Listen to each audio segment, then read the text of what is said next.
नमस्कार दोस्तों, exam help के इस ऑनलाइन प्लेटफ़ॉर्म पे आप सभी का हार्दिक स्वागत और अभिनंदन है। अपनी साइंस सेकंड ग्रेड के लिए सेकेंडरी एजुकेशन आरपीएससी के लिए जो विज्ञप्ति है ये उसके लिए टेस्ट सीरीज़ स्टार्ट की गई और उस टेस्ट सीरीज़ का आज अपना पहला टेस्ट हुआ।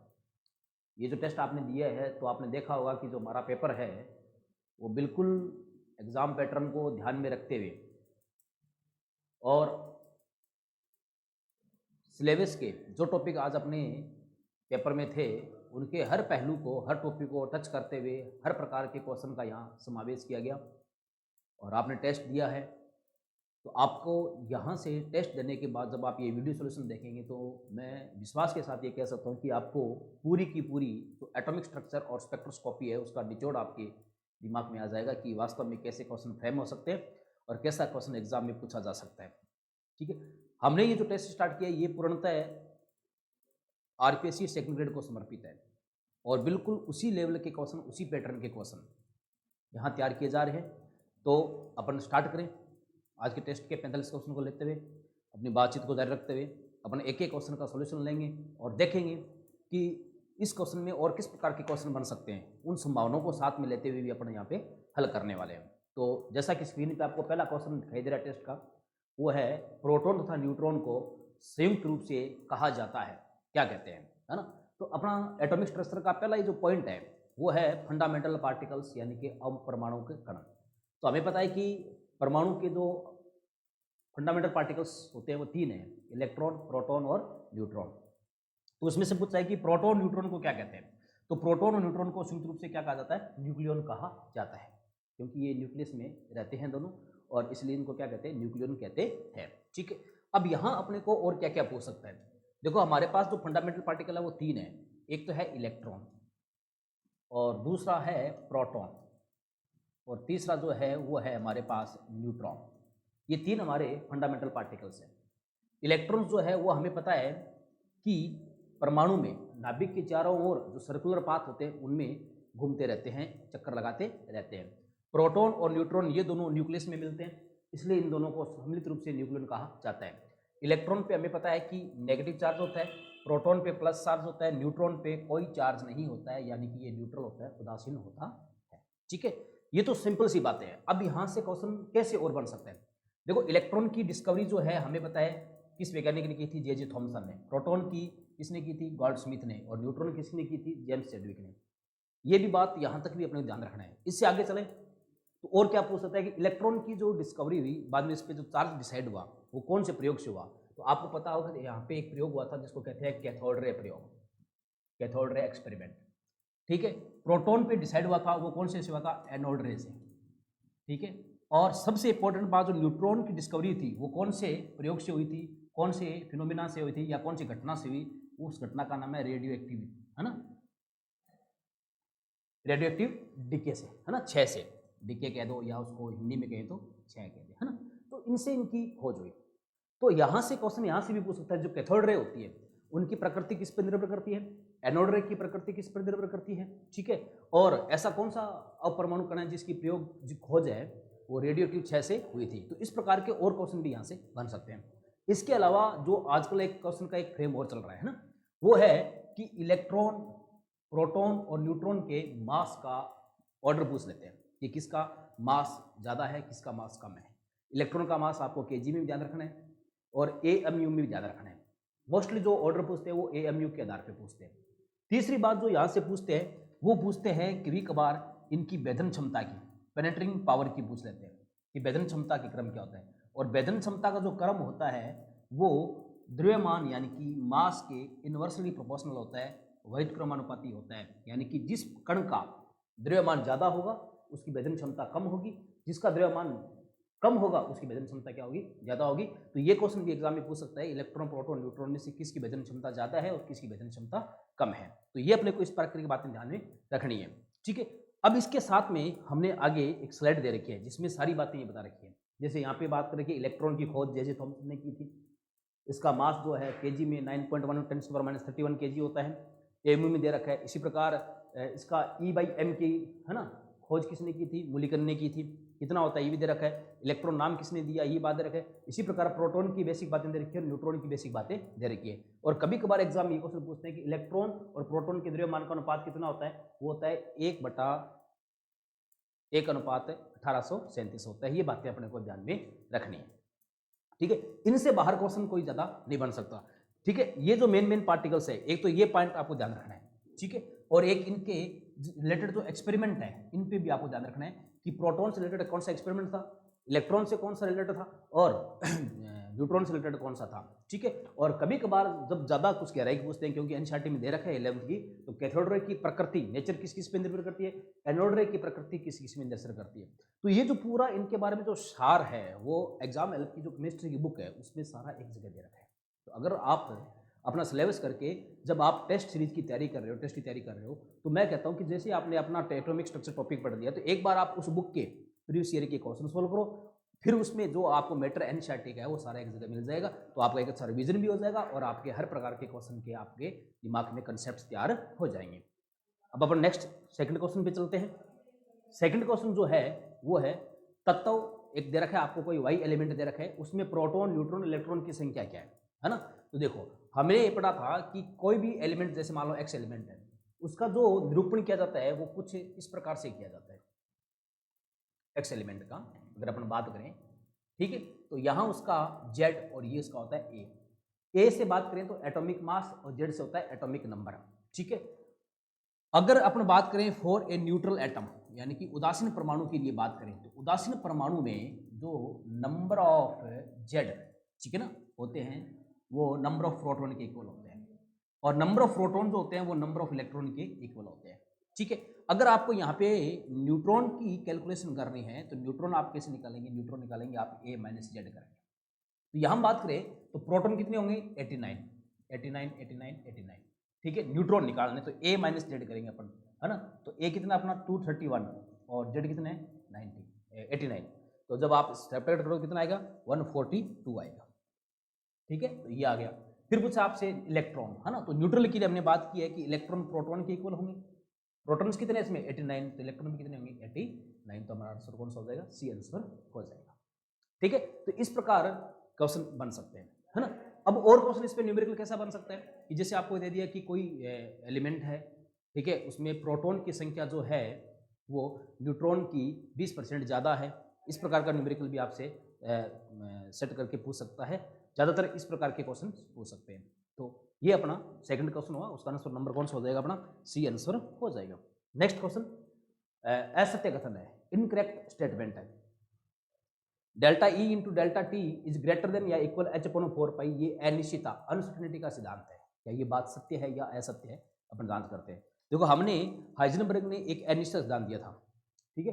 हाइजेनबर्ग ने क्या कहा था, किसी भी इलेक्ट्रॉन की या कोई भी जो कण है, चार्ज पार्टिकल है, उसकी आप स्थिति और संवेग की गणना एक साथ सही रूप से आप यथार्थता से ज्ञात नहीं कर सकते। क्यों? क्योंकि जब आप इलेक्ट्रॉन की लिए ज्ञात करोगे, उस पर जैसे ही आप इलेक्ट्रॉन सूक्ष्म दर्शक से उसको देखोगे, आप उसका मेजरमेंट करने के लिए या तो उसका स्थिति या उसका संवेग करने के लिए, तो जैसे आप उस पर लाइट डालोगे तो उसकी एनर्जी चेंज हो जाएगी, और एनर्जी चेंज होते ही उसका पूरा पूरा जो मोमेंटम है वो भी क्या हो जाएगा, चेंज हो जाएगा। क्योंकि मोमेंटम यानी कि संवेग जो होता है वो मास इंटू वेलोसिटी का मल्टीपल होता है, ठीक है। तो मतलब यहाँ जो प्रकाश है वो उसकी गति को चेंज कर सकता है, चेंज करते ही उसके मोमेंटम में चेंज आ जाएगा। तो आप उसकी दोनों चीज स्थिति और संवेग एक साथ आप यथार्थता के साथ कैलकुलेट नहीं कर सकते, ठीक है। ये हाइजेनबर्ग का था। फिर उन्होंने एक इक्वेशन दी थी, और हाइजेनबर्ग ने जो इक्वेशन दी थी वो इक्वेशन क्या दी थी, उन्होंने कहा था कि स्थिति और संवेग का जो मल्टीपल होता है वो आप एक साथ कैलकुलेट नहीं कर सकते, h/4 ये हाइजेनबर्ग ने अपनी एक इक्वेशन दी थी, ठीक है। इस इक्वेशन को अगर सोल्व करें अपन तो डेल्टा एक्स क्या होता है, स्थिति में अनिश्चितता, ठीक है। डेल्टा पी क्या है, चेंज इन मोमेंटम, मोमेंटम क्या होता है मास इनटू वेलोसिटी, ठीक है। इसका दूसरा फॉर्म ये भी बन सकता है। अब अपने ये बताना है कि क्या ये हाइजेनबर्ग का सिद्धांत है क्या, हम इसको थोड़ा सा आगे एक्सप्लेन करके देख लेते हैं। तो यहाँ से अगर मैं निकालूं तो delta x into delta we is greater than या इक्वल, मैं क्या लिख सकता हूँ h/4 इंटू एम, ये भी लिख सकता हूँ। ये भी हाइजेनबर्ग की अनिश्चितता की समीकरण एक अपने आप में एक समीकरण है, ठीक है ना। अब अगर इसी समीकरण को अपन थोड़ा सा चेंज करें, ठीक है, चेंज किस प्रकार से करें अपन इसको, कि अपन इसको जो है टाइम के रूप में चेंज करें, ठीक है। ये जो समीकरण है इसको टाइम के रूप में अगर अपन चेंज करें जो पहली समीकरण है ये, ठीक है। इसमें अगर मैं डिवाइडेशन कर दूं किसका, टाइम का, यानी कि उसको ऊपर भी मल्टीप्लाई कर दूं मैं टाइम से और नीचे भी डिवाइडेशन कर दूं डेल्टा टी, जैसे ये मैंने ऐसे किया, ठीक है, h/4 पाई।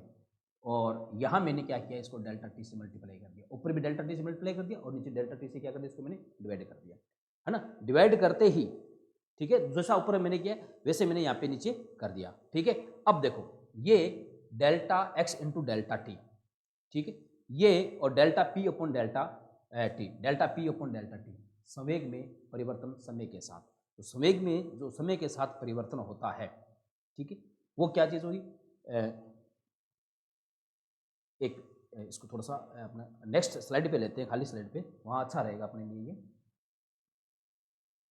खाली स्लाइड पे।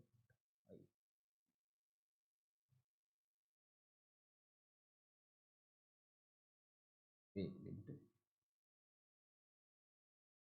ये खाली स्लाइड आ गई अपने पास ना, इसमें मार्कर दूसरा ले लेते हैं अपन थोड़ा।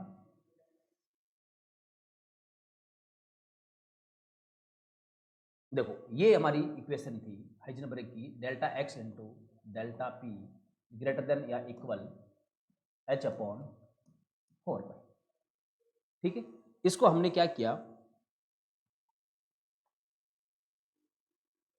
डेल्टा एक्स को ऊपर भी डेल्टा टी से मल्टीप्लाई कर लिया और delta P upon delta T इसको मल्टीप्लाई कर लिया, दोनों साइड मैंने ऐसा किया तो h/4 पाई, यानी कि इसको समय से मैंने मल्टीप्लाई कर लिया और समय से इसको मैंने क्या कर दिया, डिवाइड कर दिया। तो इसमें ऐसा करने पर कोई मूल परिवर्तन नहीं आने वाला है, ठीक है। इसके बाद में अगर हम इसको देखें तो अगर मैं बात करूं delta P upon delta T, इसको अगर देखें तो ये हमारे पास जो है एक चीज बन गई, संवेग में समय के साथ जो परिवर्तन दर होती है वो क्या होती है, वो होती है फोर्स, है ना। तो ये क्या बन गया, फोर्स बन गया into delta T into delta x, ठीक है, ग्रेटर देन या इक्वल h/4 पाई। अब ये संवेग में कैसे बना, देखो संवेग में परिवर्तन क्या होगा, संवेग में परिवर्तन ये होगा mv2 minus mv1 upon time T, ठीक है।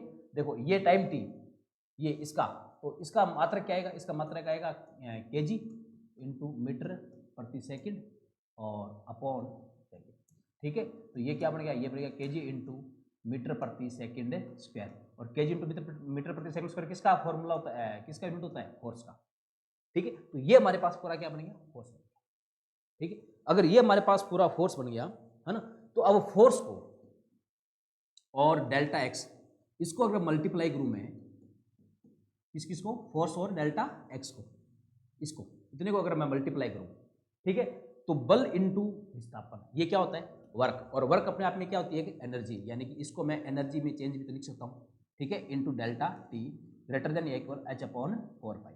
यानी कि मैं ये कह सकता हूं कि जो यहां जो हाइजेनबर्ग का अनिश्चित सिद्धांत है ना, विस्थापन में सॉरी स्थिति में अनिश्चितता और संवेग में अनिश्चितता, इसको मैं एनर्जी में अनिश्चितता और समय में अनिश्चितता के रूप में इसको परिभाषित कर सकता हूं, ठीक है। तो मतलब ये जो बात लिखी हुई है हमारे क्वेश्चन में, ये बात जो लिखी हुई है, ये बात बिल्कुल क्या है, सत्य बात है, ये बात बिल्कुल क्या है, सही बात है, ठीक है। ये हाइजेनबर्ग का अनिश्चितता का सिद्धांत है। दूसरा दे रखा है, ज्यामिति संतुलित व्यवस्था और अधिक विनिमय ऊर्जा के कारण अर्धपूरित व पूर्णपूरित कक्षकों का स्थायित्व बढ़ जाता है, ठीक है। जो हाफ फील्ड ऑर्बिट होते हैं या फुल फील्ड जो ऑर्बिट होते हैं, उनका स्टेबिलिटी हमें पता है कि ज़्यादा होती है, क्यों होती है, उसमें कई चीज़ें होती है, एक तो उनकी ज्यामिति जो है सममित हो जाती है, संतुलित व्यवस्था हो जाती है, मतलब उनका प्रतिकर्षण वगैरह जो है बिल्कुल बैलेंस हो जाता है, और अधिक विनिमय ऊर्जा हाई एनर्जी एक्सचेंज की वजह से उनकी जो स्टेबिलिटी है वो बढ़ जाती है। तो ये बात बिल्कुल क्या है, सही बात है। दूसरा क्या है, हाइड्रोजन जैसे परमाणु हेतु 2s कक्षक की ऊर्जा 2p कक्षक की ऊर्जा से कम होती है, ये बात गलत है ना। अगर हाइड्रोजन जैसा कोई परमाणु है तो उसमें 2s कक्षक की जो ऊर्जा होगी वो 2p कक्षक की ऊर्जा की क्या होती है, बराबर होती है। तो ये असत्य कथन हो गया। और lambda is equal to h/mv, ये डी ब्रोगली तरंग दे रही है, बिल्कुल सही बात है ना, डी ब्रोगली तरंग दे रही है, lambda is equal to h/mv, या फिर इसको आप कह सकते हो h/p भी लिख सकते हो, क्योंकि p क्या होता है, संवेग होता है। तो ये बात बिल्कुल क्या है, सही है। तो यहाँ से पूछे अपने से इनकरेक्ट स्टेटमेंट कौन सा है, तो हमारा आंसर क्या हो जाएगा, सी हो जाएगा। ये इनकरेक्ट क्यों है, क्योंकि हाइड्रोजन जैसा जो एटम होता है उसके लिए 2s की जो ऊर्जा होती है वो 2p की ऊर्जा की क्या होती है, बराबर होती है, या 2s 2p की ऊर्जा दोनों क्या होती है, बराबर होती है। नेक्स्ट क्वेश्चन पे चले अपन।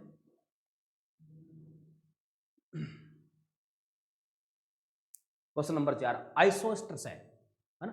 अब आइसोएस्टर्स क्या होते हैं? आइसोएस्टर्स देखो हमें कुछ बड़े अलग अलग टाइप की स्पीसीज होती है। जैसे एक होता है समस्थानिक, आपने पढ़ा होगा, जिसको हम कहते हैं आइसोटॉप, आइसोटॉप्स, ठीक है। एक होते हैं समभारिक, जिनको हम कहते हैं आइसोबार, ठीक है। एक होते हैं सम इलेक्ट्रॉनिक, ठीक है, आइसो इलेक्ट्रॉनिक जिसको कहते हैं। और एक होते हैं सम न्यूट्रॉनिक, जिनको हम कहते हैं आइसो न्यूट्रॉनिक, ठीक है। ये आइसोटॉप में क्या होते हैं कि सबका जेड सेम होता है, लेकिन ए क्या होता है, डिफरेंट होता है, ठीक है।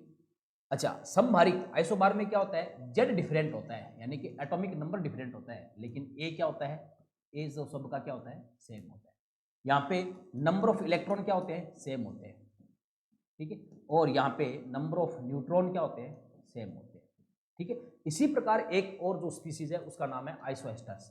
आइसोएस्टर्स क्या होते हैं, ऐसी स्पीसीज जिसमें दो चीज सेम हो, एक तो नंबर ऑफ एटम सेम हो, ठीक है, और उसके साथ में नंबर ऑफ इलेक्ट्रॉन भी सेम हो। ये दो चीज जिसमें है, क्या, नंबर ऑफ एटम और नंबर ऑफ इलेक्ट्रॉन, अगर दोनों चीज जिसमें सेम है तो उसको हम क्या कहेंगे, आइसोएस्टर्स कहेंगे, ठीक है। Isotope, isobar, isoelectronic, isoneutronic, इन चारों में से जो इंपॉर्टेंट है वो ये है, ठीक है। नंबर ऑफ एटम और नंबर ऑफ इलेक्ट्रॉन सेम होंगे, उसको हम क्या कहेंगे, आइसोएस्टर्स कहेंगे। अब यहाँ पे देखें, जैसे पहला ऑप्शन है, यहाँ पे नंबर ऑफ एटम कितने हैं, 3 है, और यहाँ पे भी कितने हैं, 3 है।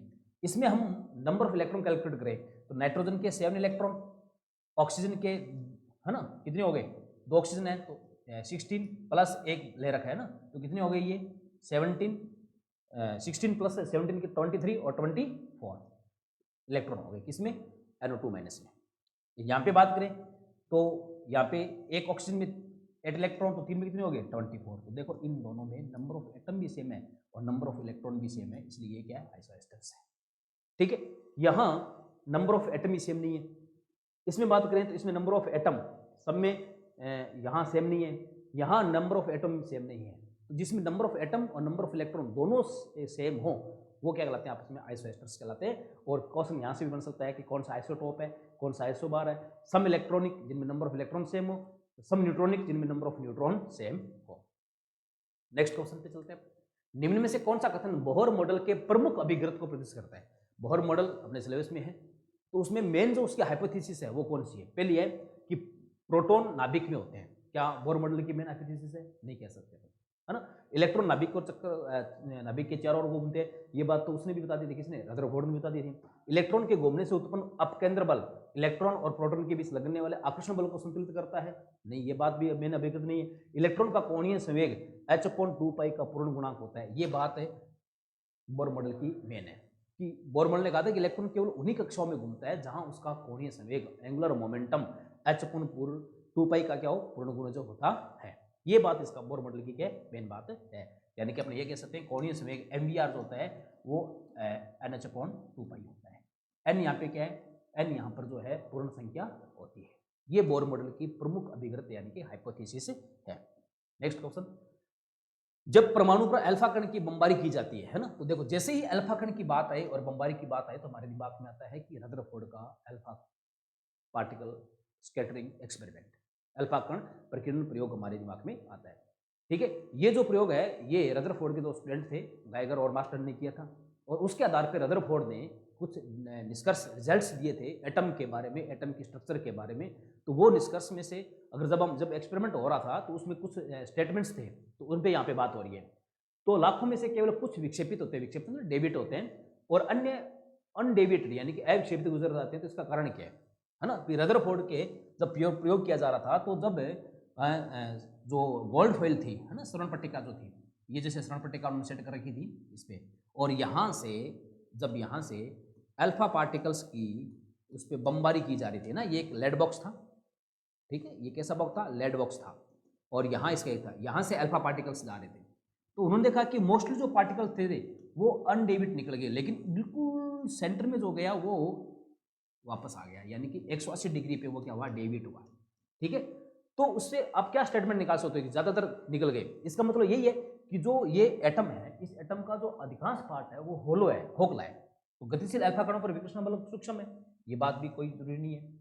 विपरीत आवेशित इलेक्ट्रॉन और अल्फा कणों के बीच आकर्षण बहुत सूक्ष्म है, ये बात भी गलत है। इसमें केवल एक नाभिक और इलेक्ट्रॉन की संख्या है, ये बात भी नहीं कह सकते। परमाणु के आयतन के सापेक्ष नाभिक द्वारा घेरा का आयतन क्या होता है, बहुत कम होता है। क्यों? क्योंकि न्यूक्लियस पे पॉजिटिव चार्ज होता है और अल्फा कण पे भी क्या होता है, पॉजिटिव चार्ज होता है। इसकी मतलब है इन दोनों के बीच में क्या होगा, रिपल्सन होगा, है ना। तो अगर ये यहां से बिल्कुल सीधे जा रहे हैं, बिना किसी डेविएशन के जा रहे हैं, अगर सीधे जा रहे हैं, इसका मतलब है कि इसका जो न्यूक्लियस है जिसपे पॉजिटिव चार्ज है प्रोटॉन की वजह से, उसका साइज एटम के पूरे साइज की कंपेयर में बहुत छोटा है, यानी कि एटम का मोस्टली पार्ट क्या होता है, होलो होता है। ये बात यहां से निकल के आती है, इसका आंसर क्या हो जाएगा हमारा, डी आंसर हो जाएगा। अब यहां से और क्या पूछ सकते हैं, है ना। अभी ये जो गोल्ड फॉइल उन्होंने काम मिली थी, उसकी मोटाई कितनी थी, उसकी मोटाई थी 100 नैनोमीटर, ये एनसीईआरटी में लिखा हुआ है। दूसरी बात है कि जब ये एक्सपेरिमेंट हो रहा था, तो इस एक्सपेरिमेंट में जो मेनली है वो डिस्कवरी किसकी हुई थी, न्यूक्लियस की डिस्कवरी हुई थी। ये बात हमें यहाँ से ध्यान रखनी है, ठीक है। तो नेक्स्ट क्वेश्चन, अच्छा रदरफोर्ड मॉडल के फेलियर्स क्या क्या थे, कमियां क्या क्या थी, ये भी ध्यान रखना है कि रदरफोर्ड मॉडल, ये तो बता दिया उसने कि इसका न्यूक्लियस होता है, उसमें पॉजिटिव चार्ज होता है और उसमें प्रोटॉन होते हैं, लेकिन वो ये नहीं बता पाया कि इसका एटम का स्टेबिलिटी कैसी होती है, या इलेक्ट्रॉन जब इसके चारों ओर न्यूक्लियस के चारों रिवॉल्व करता है तो वो न्यूक्लियस में गिरता क्यों नहीं है, इन बातों की वो व्याख्या नहीं कर पाया, इसलिए ये रदरफोर्ड के मॉडल में कुछ फेलियर्स रह गए थे।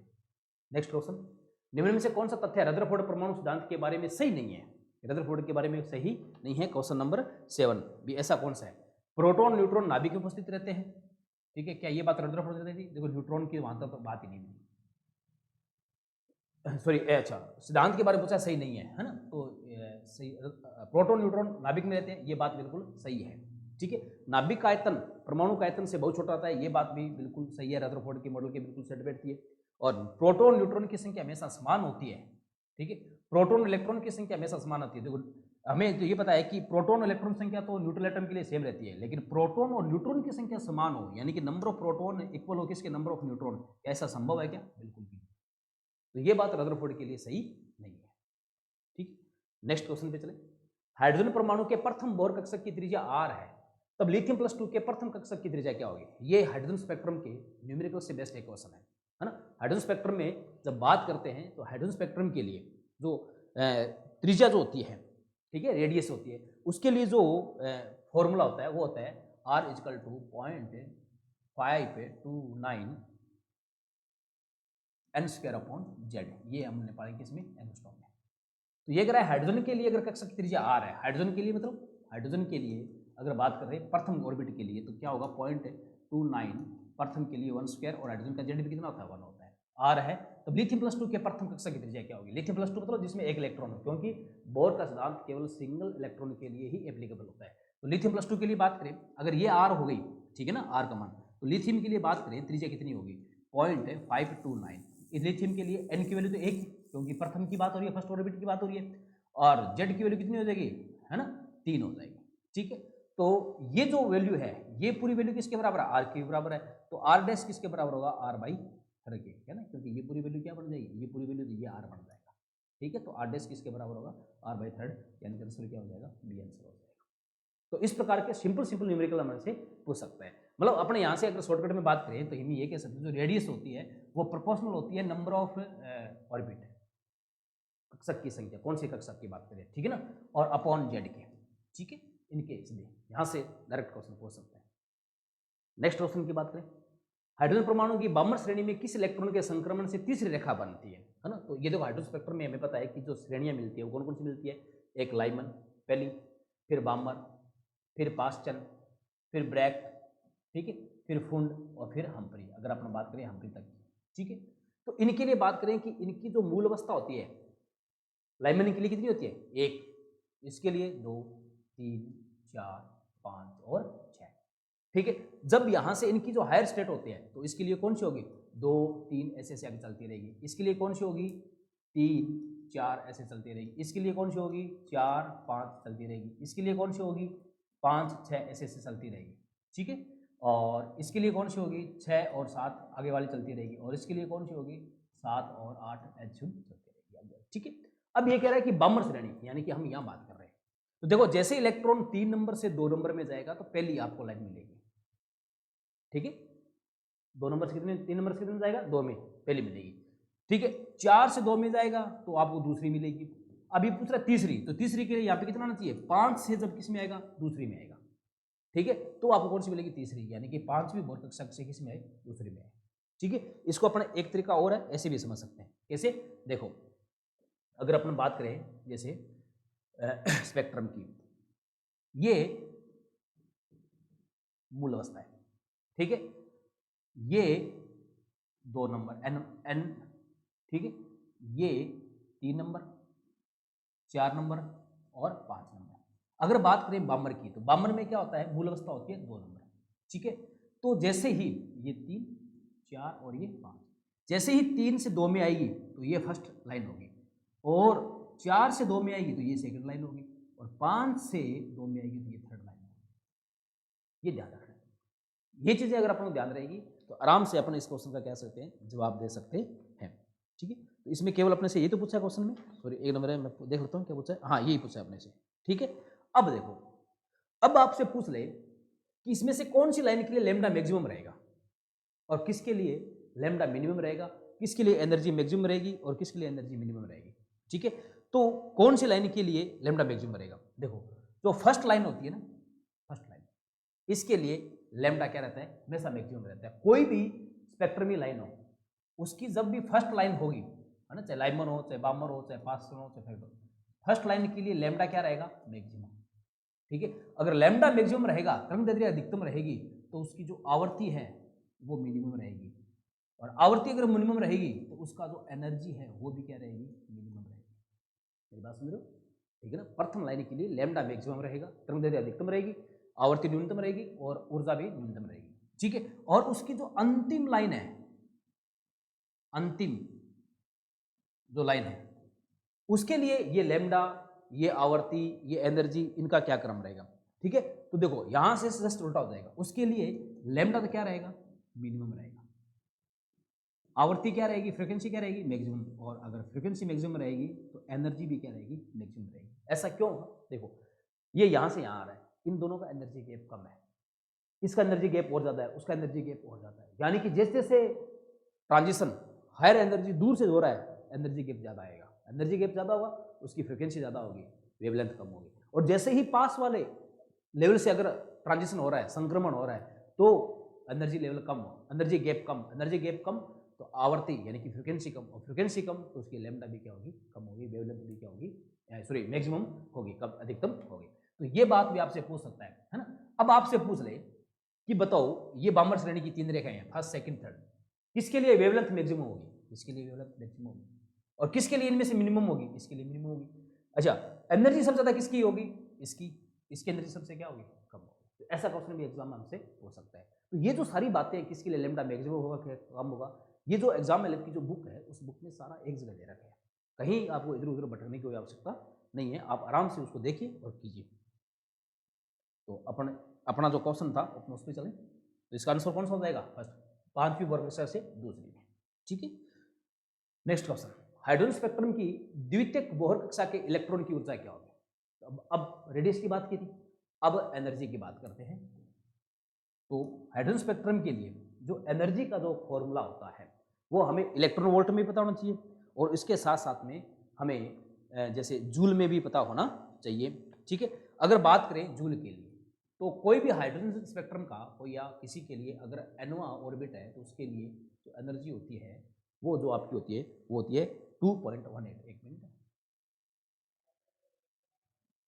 Minus 2.18 into 10⁻⁸ Z square upon N square, Z square upon N square, ये किसमें होती है, जूल प्रति एटम है।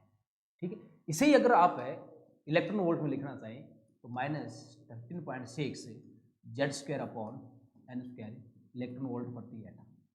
ठीक है, ये दो फॉर्मूला है। तो यहां बात हो रही है हाइड्रोजन स्पेक्ट्रम के द्वितीयक, यानी कि एन की वैल्यू कितनी हो जाएगी यहाँ पे, 2। ठीक है, तो अगर इस फॉर्मूले में मैं अगर वैल्यू रखूं -2.18 इंटू 10⁻⁸ इंटू जेड हाइड्रोजन के लिए 1 होता है, और एन यहाँ पे कितना हो जाएगा, 2 की स्क्वायर। जब इसको सोल्व करेंगे तो हमारे पास फर्स्ट आंसर इसका आ जाएगा। ठीक है। तो इस प्रकार मतलब आप कह सकते हैं जो एनर्जी होती है वो डायरेक्ट प्रोपोर्शनल होती है किसके, जेड सॉरी एटॉमिक नंबर के, जेड स्क्वायर अपॉन और एन स्क्वायर, ये संबंध होता है एनर्जी जेड और एन की वैल्यू में, ये संबंध होता है। ठीक है। और यहाँ से अब अपने क्या क्या क्वेश्चन बन सकते हैं। ठीक है। अगर आपसे पूछ ले कि अगर जैसे मान लो किसी में N1 से N2 में ट्रांजिशन कर रहा है तो फिर फॉर्मूला क्या होगा एनर्जी का। तो अगर ट्रांजिशन की बात करें, जैसे मान लो कोई इलेक्ट्रॉन जो है N1 से ट्रांजिशन कर रहा है किसमें, N2 से मान लो N1 में आ रहा है, तो कितनी एनर्जी जो है रिलीज होगी, कितना एनर्जी गैप आएगा देखो। ठीक है। तो उसके लिए अगर बात करें एनर्जी में चेंज निकालना है अपने को, N2 से N1 में आ रहा है तो हम क्या लिखेंगे 1 upon N2 square minus 1 upon N1 square. यहाँ से ये किस में आएगा आपका, ये इलेक्ट्रॉन वोल्ट में आएगा। ठीक है। और साथ में क्या लिख देंगे यहाँ पे जेड स्क्वायर।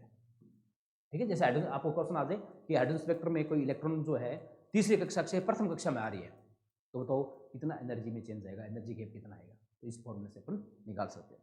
ठीक है। और अगर आपसे पूछ ले कि आयोनाइजेशन एनर्जी, जिसको अपन कहते हैं आयनीकरण ऊर्जा, अगर आपसे पूछ ले आयनीकरण ऊर्जा पूछ ले, तो आयनीकरण ऊर्जा जब भी आपको निकालनी हो तो आपको कुछ नहीं करना, इस फॉर्मूले में जो N1 का मान है वो आप 1 लेना,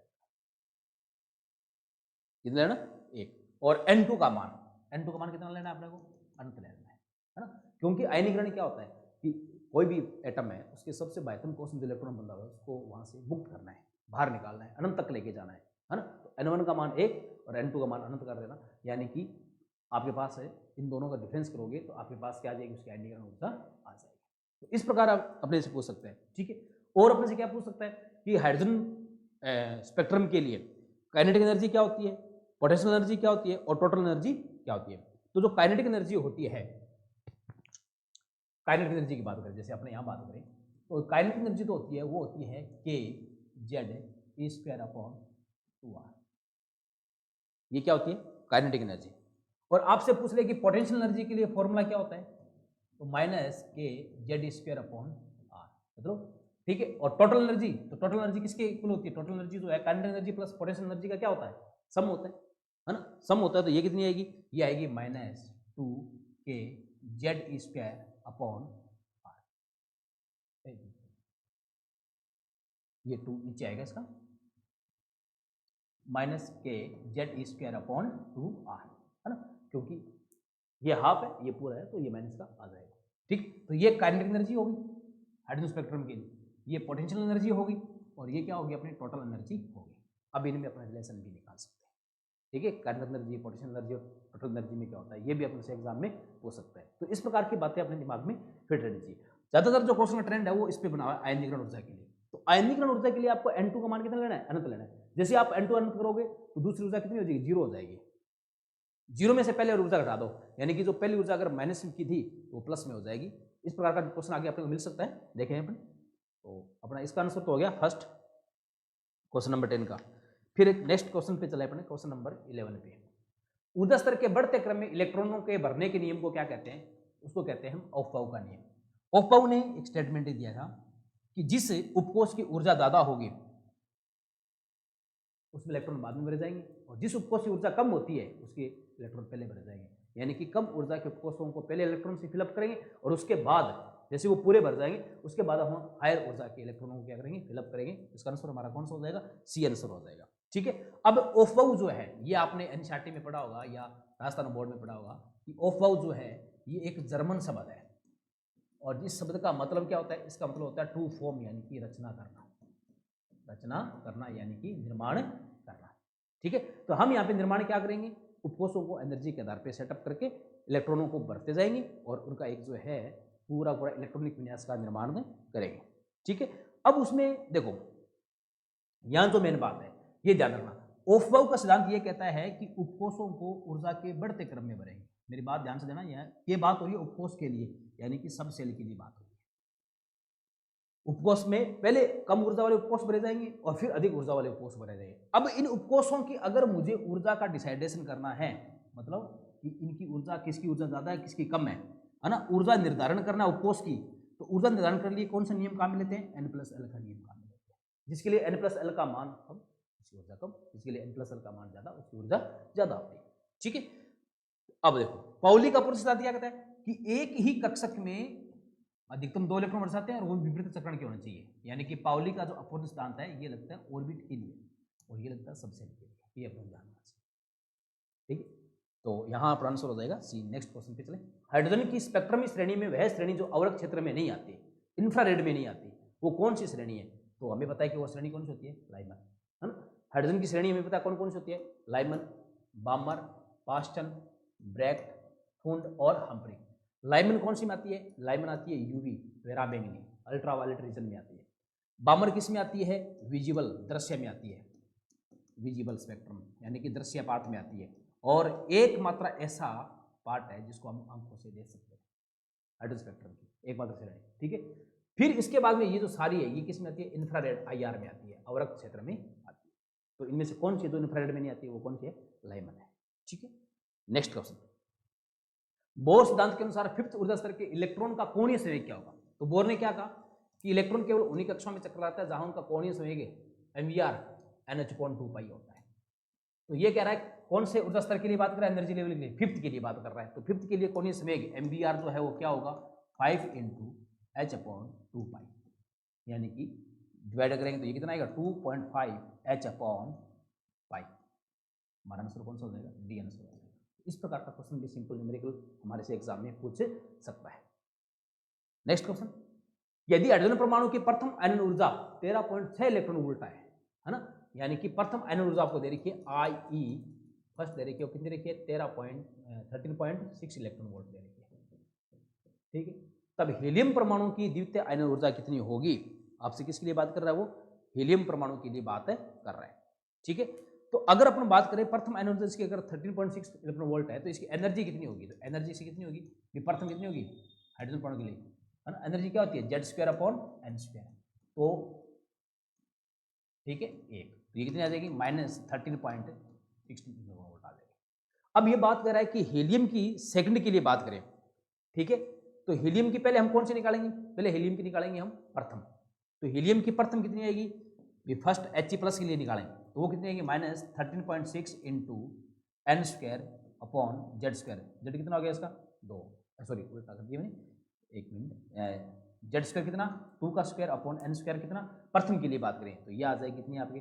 -13.6 × 4 इलेक्ट्रॉन वोल्ट, यानी कि आएगी आपके लगभग -50.4 इलेक्ट्रॉन वोल्ट। ये प्रथम है। अब ये पूछ रहा है इसकी द्वितीय कितनी होगी? सेकंड है ना।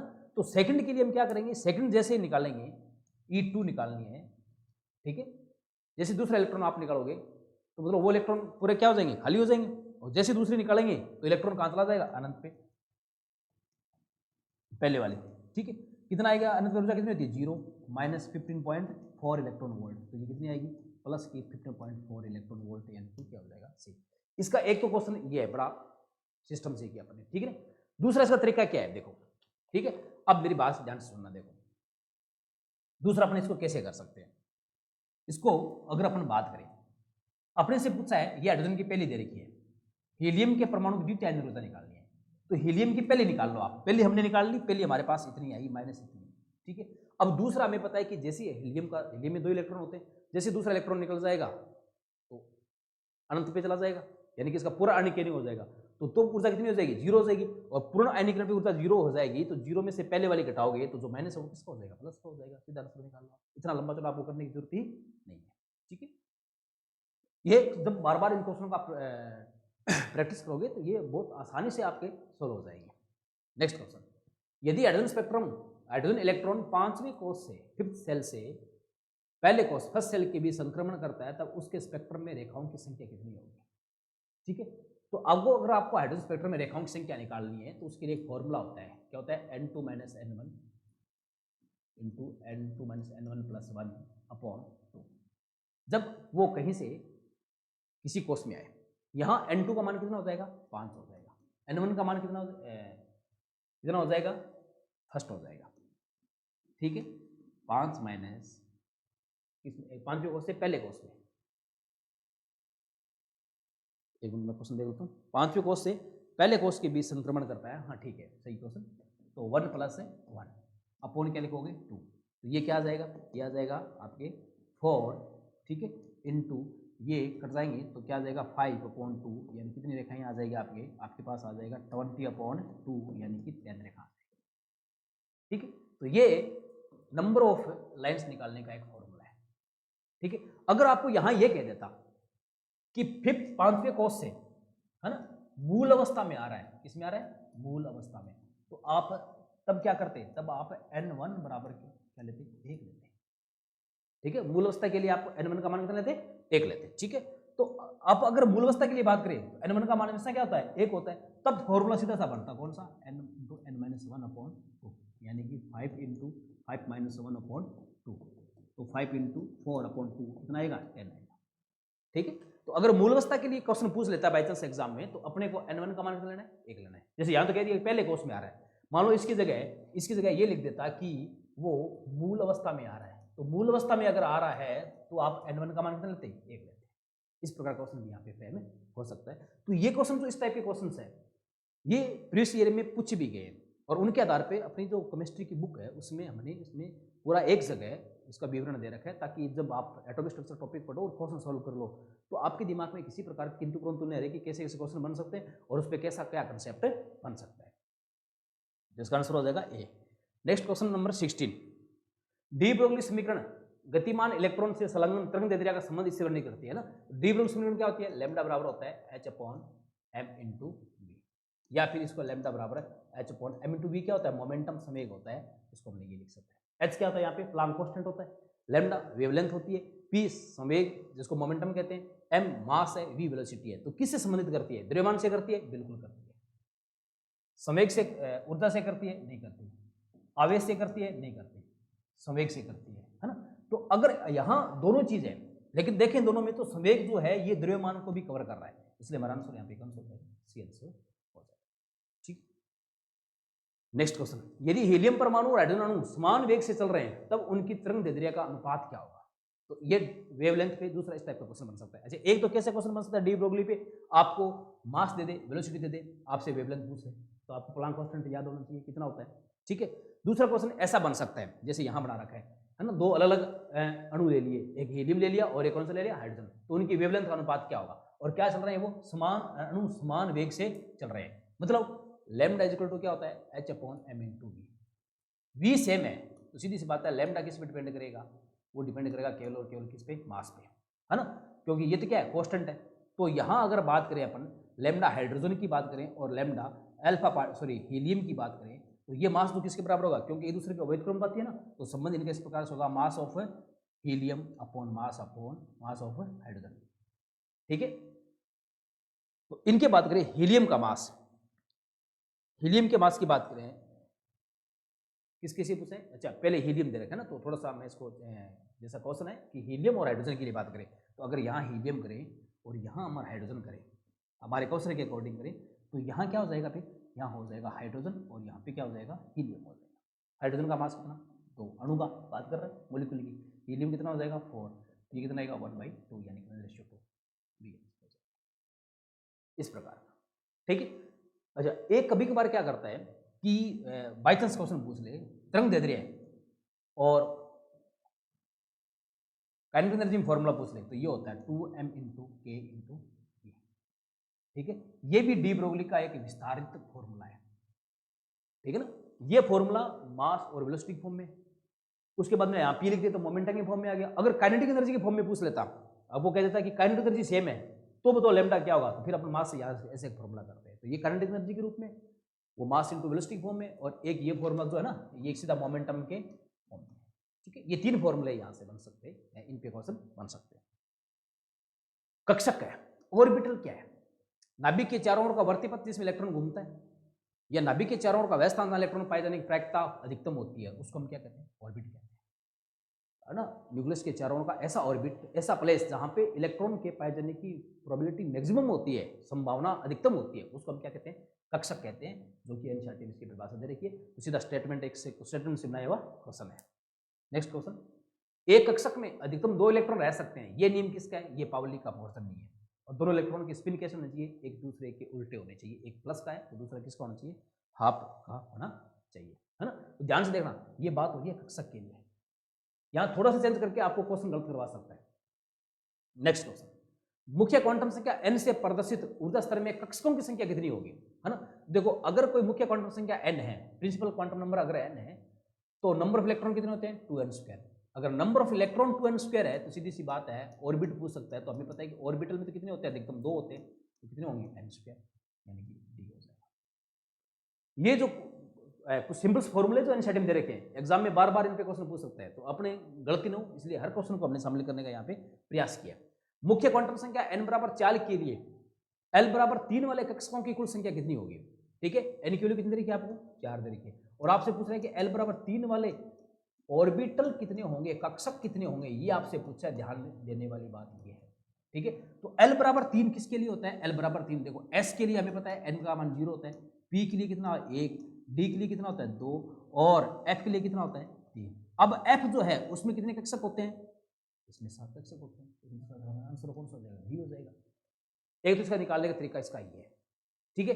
और एक अगर आपको निकालना हो, कक्षक की संख्या निकालनी हो, है ना, तो यही है, एक आप 2l+1 से भी निकाल सकते हैं, ठीक, वहां से भी इसका मान आप निकाल सकते हैं, ठीक है। तो यहाँ पे कितने कक्षक हो जाएंगे, एकदम 7 हो जाएंगे, ठीक है ना। कौन से फॉर्मूले से, इससे 2l+1 से भी, है ना। l की वैल्यू यहाँ पे कितनी होगी 3+1, ये कक्षक की संख्या आ गई। अगर आपको द्विघर्षीय क्वांटम संख्या ना एजिमुथल नंबर दे रखा हो और आपसे नंबर ऑफ ऑर्बिट पूछे, तो आपसे पूछे तो कितनी होगी 7 हो गया। तो एक ये फॉर्मूला है, और एक आप सीधा यहाँ से पूछ सकते हो, इस n से में कोई लेना देना यहाँ पे नहीं है। इस प्रकार क्वेश्चन एग्जाम में काफी बार पूछे गए, तो हमने इसको शामिल करने का प्रयास किया। फिर मुख्य क्वांटम संख्या, एजिमुथल और चुंबकीय क्वांटम संख्या किसको प्रदर्शित करती है, तो मुख्य क्वांटम संख्या आकार बताती है, एजिमुथल शेप बताती है, और ये क्वांटम जो चुंबकीय क्वांटम संख्या ये अभिविन्यास प्रदर्शित करती है, अरेंजमेंट प्रदर्शित करती है, उसकी पोजीशन प्रदर्शित करती है। इसका आंसर कौन सा हो जाएगा, ए हो जाएगा। तो क्वांटम संख्या पे प्रश्न एग्जाम में लगभग पूछता है, तो हमें क्वांटम संख्या का टॉपिक हमारा इस टॉपिक में अच्छी तरह तैयार होना चाहिए, और क्वांटम संख्या पे जितने संभावित क्वेश्चन बन सकते हैं उन क्वेश्चन को हमने यहाँ पे शामिल करने का पूरा प्रयास किया है, ताकि क्वांटम संख्या संबंधित जो भी क्वेश्चन आए हमारा गलत नहीं होना चाहिए। नेक्स्ट क्वेश्चन, n बराबर 5 और m बराबर +3 के लिए कौन सा कथन सही नहीं है, ठीक है। भी अगर n का मान 5 है और m का मान कितना आना चाहिए, +3 आना चाहिए, तो क्या l का मान 4 संभव है क्या, देखो l का मान क्या होता है, l का मान होता है n-1। अगर n का मान 5 है तो क्या n का मान 4 नहीं आ सकता क्या, बिल्कुल आ सकता है, ये संभव है। और l का मान अगर 4 है तो क्या वहां पे m+3 आएगा कि नहीं आएगा, बिल्कुल आएगा, क्योंकि m का मान जो होता है ना वो होता है -l से 0 और +l तक होता है, यानी कि इसके लिए लिखोगे तो आप -4, -3, -2, -1, 0, ठीक है, +1, +2, +3 और +4, यानी कि ये भी संभव है।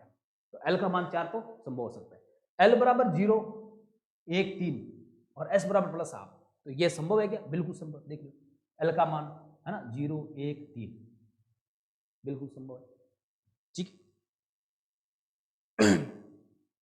उसके बाद में s बराबर हाँ, अच्छा l का मान 3 पॉसिबल है, बिल्कुल सही बात है। अगर l का मान 3 लिखे मैं, तो l का मान 3 लिखूं तो क्या वहां पे m का मान +3 आ सकता है, बिल्कुल आ सकता है। l का मान 3 लिखेंगे तो क्या आ गया, -3, -2, -1, 0, +1, +2 और +3, मतलब ये भी संभव है। तो सारे सभी के सही है। तो ये आपसे पूछ सकता है कि कौन सा मान संभव और कौन सा मान संभव नहीं है। ऐसे क्वेश्चन एग्जाम में अभी तक आए नहीं है, लेकिन पूछ सकता है अपने से, तो इस प्रकार क्वेश्चन आपके तैयार होना चाहिए, ठीक है। नेक्स्ट क्वेश्चन, 5 डी कक्षक को dxy, dyz, dzx और dx² y² और dz² के द्वारा दर्शाया जाता है, तो निम्न से सत्य कथन को चुनिए।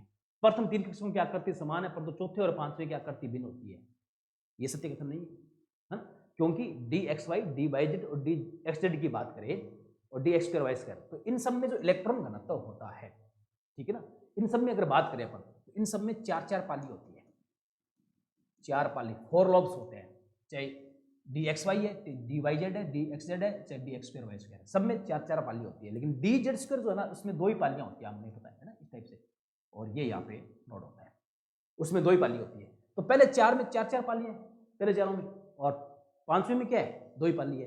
तो इन चारों की तो आकृति सेम होगी, लेकिन उसकी आकृति सेम नहीं होगी।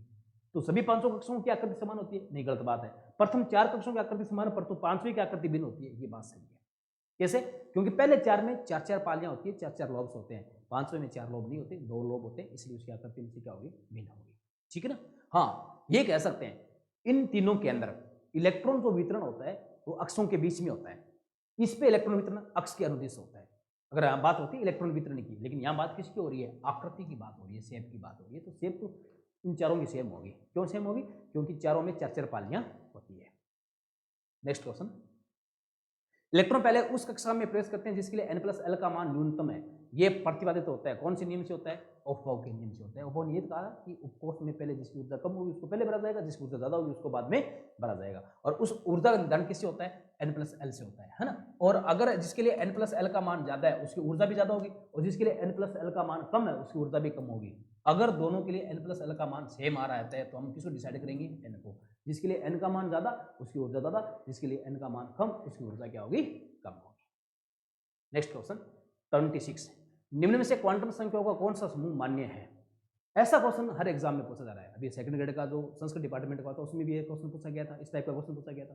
तो ये जो क्वेश्चन है इसकी जो कौन से मान संभव होंगे कौन से नहीं संभव होंगे, तो उसकी बात जो है हमने बुक में भी दे रखी है। अगर कोई क्वेश्चन वहां से करके गया तो मेरे को ये लग रहा है कि वो क्वेश्चन गलत नहीं करके गया होगा। इसके लिए देखो एक हमने बुक में ये दे रखा है कि संभव असंभव के लिए कौन कौन सी स्थिति है। देखो n का मान कभी भी l के बराबर नहीं हो सकता, l से छोटा नहीं हो सकता। और दूसरी बात, l का मान कभी भी m से छोटा नहीं हो सकता। ये अगर दो स्थिति आ रही है, l का मान m से छोटा आ रहा है या n का मान m l के बराबर या छोटा आ रहा है, तो ये स्थिति संभव नहीं है। संभव के लिए क्या क्या है कि n का मान l से हमेशा क्या होगा, बड़ा होगा, ठीक है। और l का मान या तो m के बराबर हो सकता है या m से बड़ा ही होगा। ये संभव की स्थिति है। ये बुक में अच्छी तरह दे रखी थी हमने, अगर आपने बुक देखी हो हमारी तो वहां अगर ये पढ़ के गया तो वो कभी भी गलत नहीं करेगा। अब अपने क्वेश्चन पे है वापस। देखो यहां n का मान 4 है, l का मान 3 है, m का मान -2 है, s का मान 0 है, ठीक है। यहां n का मान 4 है, l का मान 4 है, ठीक है। तो सीधी सी बात है, अगर n का मान 4 है, l का मान 4 है तो दोनों बराबर हो ही नहीं सकते। ये असंभव हो गया, ये भी असंभव हो गया। यहां n का मान 4 है, l का मान 3 है, m का मान -2 है। ये तो दो ऑप्शन एक जैसे हो गए इसमें ना। अच्छा हाँ ठीक है, ठीक है। तो ये यहाँ स्पिन क्वांटम नंबर 0 दे रखा है, लेकिन यहाँ पे स्पिन क्वांटम नंबर कितना रखा है, +12। 0 तो कभी हो नहीं सकता, या तो प्लस का हाफ होगा या माइनस का हाफ होगा। तो संभव कौन सा यहाँ पे, ये मान्य है, ये मान्य नहीं है, क्योंकि ये चीज तो ठीक है सही है, लेकिन ये वैल्यू कभी नहीं होती। स्पिन क्वांटम नंबर s का मान कभी भी 0 नहीं हो सकता, या तो प्लस का हाफ होगा या माइनस का हाफ होगा, ठीक है। तो यहाँ पे आंसर कौन सा हो जाएगा, डी आंसर हो जाएगा। तो इस पे जो है क्वांटम नंबर पे पिछले बार का जो क्वेश्चन था उस पर क्वेश्चन हर एग्जाम में लगभग आते हैं। तो उनकी जो व्याख्या एग्जाम में बुक में जो है एक जगह दे रखी है। तो अगर आप क्वेश्चन सारे प्रीवियस ईयर के कर लेते हैं तो शायद आगे वाले एग्जाम के आपके क्वेश्चन कोई भी गलत होने के चांस नहीं रहेंगे। पाउली अपवर्जन सिद्धांत क्या कहता है, एक परमाणु में 2 इलेक्ट्रॉन की ऊर्जा समान हो सकती है। ये बात तो पाउली अपवर्जन नहीं कहता। एक ही परमाणु में 2 इलेक्ट्रॉन के चक्रण समान नहीं हो सकते। देखो यहाँ बात होती है परमाणु की, लेकिन पाउली अपवर्जन किसके लिए लागू होता है, कक्षक यानी कि ऑर्बिट के लिए। और यहाँ बात किसके लिए, एटम के लिए हो रही है। तो ये बात भी सही नहीं है। जहां तक संभव है इलेक्ट्रॉन विभिन्न कक्षकों में भरने का प्रयास करते हैं, ऐसा पाउली का कोई स्टेटमेंट नहीं है। इनमें से कोई भी कक्षक नहीं है। पाउली ने क्या कहा था कि एक कक्षक में अधिकतम 2 इलेक्ट्रॉन हो सकते हैं और दोनों के स्पिन एक दूसरे के विपरीत होने चाहिए, ठीक है। नेक्स्ट क्वेश्चन, जब द्विघर्षी क्वांटम संख्या का मान 2 है तब कक्षकों की संख्या कितनी संभव है। 28 नंबर क्वेश्चन, ठीक है। द्विघर्षी क्वांटम संख्या का मान अगर 2 है, यानी कि आपको क्या दे दिया, l का मान 2 दे दिया, तो कक्षक कितने आ सकते हैं। देखो l का मान 2 किसके लिए होता है, d के लिए। और d में कितने ऑर्बिट हो सकते हैं, 5 हो सकते हैं। कौन कौन से, dxy, dyz, dzx, dx2 y2 और dz2। एक तो आप ऐसे निकाल सकते हो, या फिर आप कैसे 2l+1 से जो फॉर्मूला उससे भी निकाल सकते हो, है ना। 2 × 2 + 1 कितना आएगा, 5। आंसर क्या आ जाएगा इसका, डी आंसर आ जाएगा। नेक्स्ट क्वेश्चन, एक 3p कक्षक में होता है, जो 3p ऑर्बिट है उसमें क्या होता है, 2 अवर्तीय नोड, 2 वर्तीय नोड, 1 वर्तीय। अच्छा वर्तीय क्या होते हैं, वर्तीय होते हैं रेडियल नोड, और अवर्तीय क्या होते हैं, एंगुलर नोड, है ना। तो नोड निकालने का जो स्टेटमेंट है, ये ऐसा क्वेश्चन एक बुक में एग्जाम में सेकंड ग्रेड में संस्कृत डिपार्टमेंट में आया था। उसमें पूछा था कि 3p कक्षक में, है ना, वो एंगुलर नोड पूछा था, ऐसा कुछ पूछा था कितने होते हैं। तो ये निकालने के लिए बुक में हमने एक जगह दे रखे हैं। देखो जैसे ये अगर आपसे पूछ ले कि नोड क्या होता है, तो ऐसा कोई भी प्लेन सरफेस पॉइंट जहाँ पे इलेक्ट्रॉन 0 होते हैं या इलेक्ट्रॉन की प्रोबेबिलिटी कितनी होती है, 0 होती है। ये दो प्रकार के, त्रिज्यीय नोड जिसको रेडियल नोड कहते हैं, गोल्डियन नोड यानी स्फेरिकल नोड, या नोडल सरफेस। तीनों एक ही चीज है, रेडियल नोड, स्फेरिकल नोड या नोडल सरफेस एक ही चीज़ है, और इनका फॉर्मूला क्या होता है n-l-1। 3p के लिए बात करें तो 3p के लिए बात करें तो n का मान कितना हो जाएगा 3 हो जाएगा, ठीक है, और l का मान कितना हो जाएगा 1 हो जाएगा, ठीक है। तो उसके लिए रेडियल नोड कितने आएंगे, रेडियल नोड आएंगे 3 - 1 यानी कि 1 आएगा, ठीक है, ये 1 है ये, ठीक है। फिर पूछा है एंगुलर नोड या नोडल प्लेन कितना होगा, तो किसके बराबर होता है l के लिए, l का मान कितना होता है 1, यानी कि उसमें एक ही तो रेडियल नोड होगा और एक ही एंगुलर नोड होगा, तो हमारा आंसर क्या हो जाएगा इसमें सी आंसर हो जाएगा, ठीक है। तो यहां ये बुक में अच्छी तरह लिख रखा है कि त्रिज्य नोड, गोलीय नोड, नोडल सरफेस, नोडल सतह, रेडियल नोड, स्फेरिकल नोड कह दो या उसको नोडल सरफेस कह दो, तीनों का फॉर्मूला एक ही होता है। एंगुलर नोड या नोडल प्लेन, इसका फॉर्मूला एक ही होता है, ये किसके बराबर होते हैं एल के बराबर होते हैं। तो नेक्स्ट क्वेश्चन, कक्षों के भरने का सही क्रम क्या है, यहां हम कौन सा नियम लगाएंगे, अगर कक्षों के भरने का सही क्रम की बात करें तो n+l नियम से बात करते हैं, ठीक है। देखो जैसे इनमें बात करते हैं जिसके लिए n+l का मान कम होगा उसके लिए पहले भरा जाएगा, फिर ज्यादा मान वाला, फिर उससे ज्यादा मान वाला। यहां सब की बात करें तो देखो यहां n+l कितना होगा, यहां 5 + 2 7 या 6 + 1 7 या 7 + 0 यानी कि सब में 7 7 है, तो 7 7 है, तो जिसकी अब बात करें भाई सही क्रम नहीं पूछा एवरेज, ठीक है। तो देखो सही क्रम क्या होगा कि जिसके लिए n+l का मान कम होगा वो पहले भरे जाएंगे, जिसके लिए n+l का मान ज्यादा होगा वो बाद में भरे जाएंगे। तो यहाँ देखो यहाँ सबका 7 7 आ रहा है, तो फिर क्या देखेंगे अपन, फिर देखेंगे n का मान, जिसके लिए n का मान ज्यादा उसकी एनर्जी भी ज्यादा होगी, यानी कि वो बाद में भरा जाएगा, बाद में उसको भरेंगे अपन, ठीक है। तो देखो यहाँ n 5 6 7 ये बिल्कुल सही है, ठीक है। इसके लिए बात करें तो 5, ये भी 5, ये भी 5, तो ये भी सही है, ठीक है ना। और उसके लिए उसके बाद बात करें अपन, देखो ये 6, ये 4 2 4 3 7 है ना, एस के लिए 0, पी के लिए 1, डी के लिए 2 और एफ के लिए 3 7, और ये भी कितना 7, ठीक है। और ये कितना 6, तो सीधी सी बात है इसके लिए कम है, एनर्जी कम है, इसके लिए ज़्यादा, इसके लिए ज़्यादा। तो इसमें देखो n का मान ज़्यादा है, n का मान ज़्यादा है तो ये बाद में भरा जाएगा। देखो 6s के लिए बात करें तो 6, इसके लिए बात करें तो ये भी 6, इसके लिए बात करें तो ये 7, ठीक है। लेकिन 4 एस पी डी और 7, ठीक है, इसके लिए 7 आ गया। अब देखो ये क्या कर रहा है 6s 6x के लिए और 5p के लिए और 4f के लिए, तो देखो इसमें अब जिसके लिए ये जो है यहाँ दोनों के लिए योग 6 है, लेकिन अगर दोनों का योग 6 है तो फिर हम n पे जाएंगे, इसका n ज्यादा है तो ये यहाँ आना चाहिए और ये यहाँ आना चाहिए, इसलिए ये सही क्रम नहीं है, बाकी सारे के सही क्रम।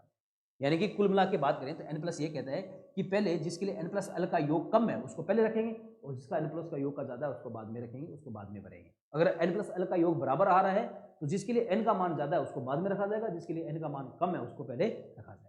तो यहाँ पे आंसर कौन सा हो जाएगा हमारा डी आंसर हो जाएगा। ये मोल कंसेप्ट पे आधारित क्वेश्चन है। 4.2 ग्राम N3 - आयन में संयोजी इलेक्ट्रॉन की संख्या होगी जहां Na अवोगाद्रो संख्या है ना। तो देखो बात करें N3 - आयन, यानी कि ये नाइट्रेट का एक नाइट्रोजन के लिए बात है, नाइट्राइड आयन है, ठीक है। तो देखो यहाँ पे संयोजी इलेक्ट्रॉन कितने होंगे, एक नाइट्रोजन में पता है कितने होते हैं 5, तो 3 में कितने हो गए 15, और एक ले रखा कितने हो गए 16 हो गए, ठीक है। तो 1 मोल N3 - या इसको मैं ऐसे कह सकता हूँ 3 नाइट्रोजन है ना, तो 3 नाइट्रोजन है तो 3 नाइट्रोजन के लिए कितना हो जाएगा ये, ठीक है। एक नाइट्रोजन कितना होता है, वेट कितना होता है एटॉमिक बात करें 14, तो 24 ग्राम, उसमें कितने इलेक्ट्रॉन है 15 इलेक्ट्रॉन है, सॉरी 16, ठीक है 42 ग्राम में।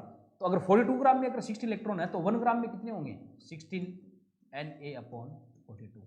अपने से पूछा है कि 4.2 ग्राम में कितने होंगे, तो अपने क्या करेंगे इसको इससे मल्टीप्लाई कर देंगे, 42 × 4.2 ग्राम, जब इसे सोल्व करेंगे तो कितना आएगा 1.6 Na, यानी कि आंसर क्या हो जाएगा फर्स्ट आंसर हो जाएगा, ठीक है। तो इस प्रकार का क्वेश्चन भी मोल कंसेप्ट में अभी तक पूछा नहीं है, एग्जाम में पूछ सकता है, हमारे तैयार होने से।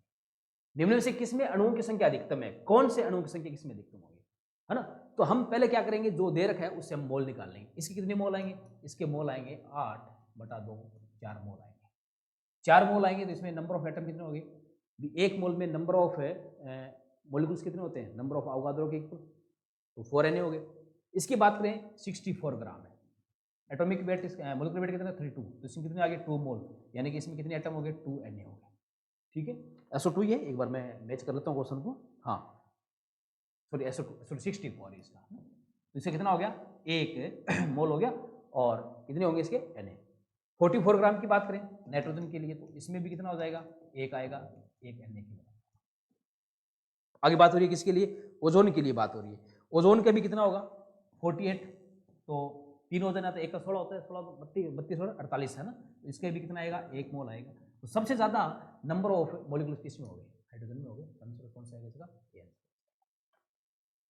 नेक्स्ट क्वेश्चन, BSC3 के मोलों की संख्या जिसमें ऑक्सीजन परमाणुओं के 1.5 मोल होते हैं, है ना। ऐसा क्वेश्चन इसमें संस्कृत डिपार्टमेंट में आया था, लेकिन वहां तो ये पूछ रहा था इसके डिकम्पोजिस पे कितने मोल CO2 बनेगी या कितना ग्राम बनेगी, उसके लिए बात की थी।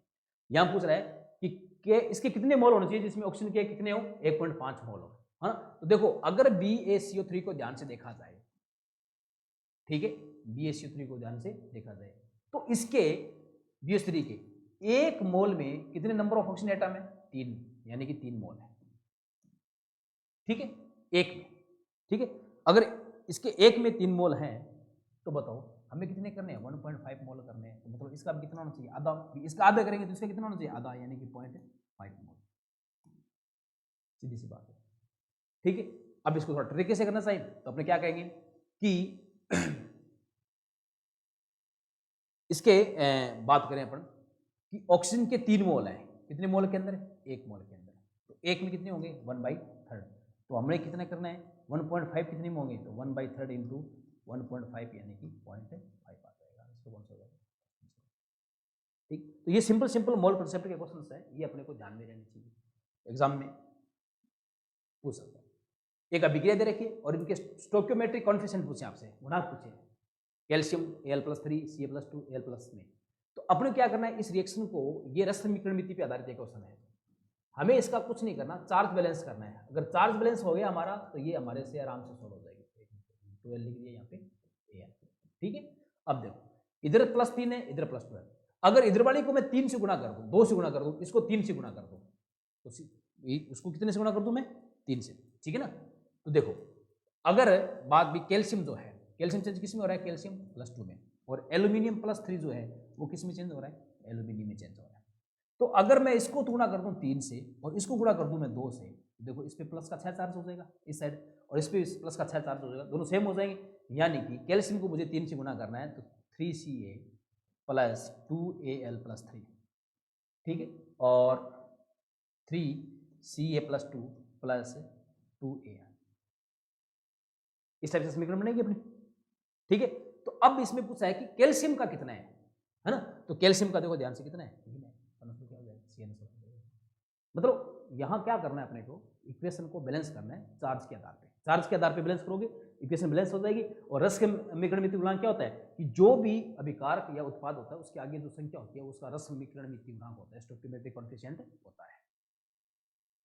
ये हमारे सिलेबस में दे रखा है ना, एटॉमिक स्ट्रक्चर में लास्ट में दे रखा है, स्टोइकियोमेट्री दे रखी है ऑफ इक्वेशन, वहां से ये क्वेश्चन बनाने का कोशिश किया मैंने। फिर ये दे रखा है Na2SO2O3 की मानकता में आयोडीन मिति द्वारा K2Cr2 का उपयोग करने पर K2Cr2 का तुल्यांकी भार कितना होगा, ठीक है। देखो आयोडीन मिति क्या होती है कि यहाँ किसी भी आयोडाइड से K2Cr2O7 की रिएक्शन करवाई जाती है। जब आप K2Cr2O7 की रिएक्शन करवाओगे किसी भी आयोडाइड से इनकी, तो यहाँ जो K2Cr2O7 है पोटेशियम परमैंगनेट जो है, ये क्या करता है आयोडीन के कम से कम जो है 6 मोल को ग्रहण करता है। अगर इसकी बात करें अपने इक्वेशन की, तो ये जो K2Cr2O7 है ये एनसीईआरटी का सीधा 28वां क्वेश्चन है, ठीक है ना। ये रिएक्शन करता है किससे, आयोडाइड आयन से, और आयोडाइड आयन से रिएक्शन करता है, ठीक है, तो कुछ इस प्रकार से अपनी ऑक्सीडेशन स्टेट कन्वर्ट करता है Cr+3 + I2। तो एक जो K2Cr2 का जो मोलिक्यूल है ये 6 मोल आयोडीन का उपयोग करता है। तो सीधी सी बात है कि तुल्यांकी भार पूछा है, तो चेंज कितने आएगा +3 का, तो मोलिकुलर वेट बाई कितना हो जाएगा 6 हो जाएगा, है ना। वे तुल्यांकी भार कैसे निकालते हैं कि जितने नंबर ऑफ उसकी ऑक्सीजन स्टेट में चेंज हुआ, अगर इसकी ऑक्सीजन स्टेट की बात करें तो यहाँ क्रोमियम की ऑक्सीजन स्टेट निकाल लो और यहाँ निकालो, जितना यहाँ चेंज आ रहा है उसके अनुभार उतने से क्या करते हैं हम लोग भाग दे देते हैं, तो तुल्यांकी भार की गणना हो जाती है। तो यहाँ पे आंसर क्या हो जाएगा, इसका अनुभार बेटा 6 हो जाएगा। नेक्स्ट 2.2 ग्राम यौगिक में 1.4 ग्राम फास्फोरस उपस्थित है, तो यौगिक का मूलानुपाती सूत्र क्या होगा? ये कोई यौगिक है 2.24 ग्राम है, 2.2 ग्राम है, ठीक है, और उसमें कितना है 1.24 ग्राम, 1.24 ग्राम क्या है फास्फोरस उपस्थित है, तो यौगिक का मूलानुपाती सूत्र कितना होगा? ठीक है, तो अगर बात करें अपन मूलानुपाती सूत्र की बात करें, ठीक है, तो देखो अगर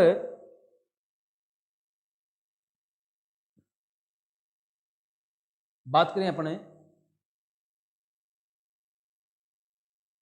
ऑप्शन से, जैसे पहला ऑप्शन उठाए अपन, ठीक है, इस पूरे का जो अनुभार आएगा वो आएगा 220 ग्राम।